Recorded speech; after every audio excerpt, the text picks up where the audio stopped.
Hi, I'm Kirby Clements.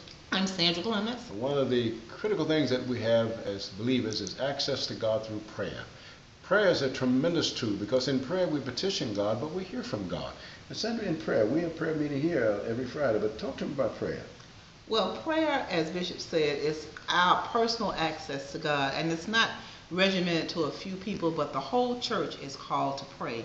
And prayer is that time when you can sit and you can expose your heart and your mind to the Lord with no condemnation.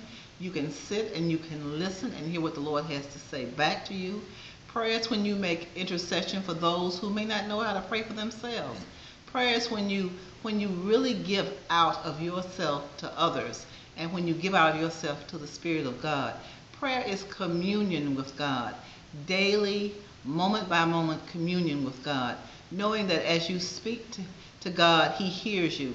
And know that when you pray according to His will, God hears you. And when you pray fervently, God hears you. And you know, it's not how long you pray, and I'm not too sure I believe in all-night prayer vigils unless when it's absolutely necessary. And as Sandra said, I'm not too sure I believe that there's just a specific group that has access to God. The whole church is called to pray. And I know there's some things we can't do on our knees, we need to do on our feet. But it's one thing about prayer, because today we want to know who has the minds of the world.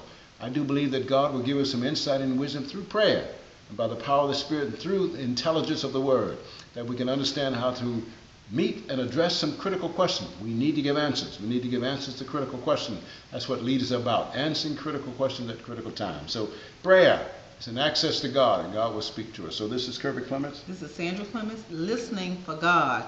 Let's pray.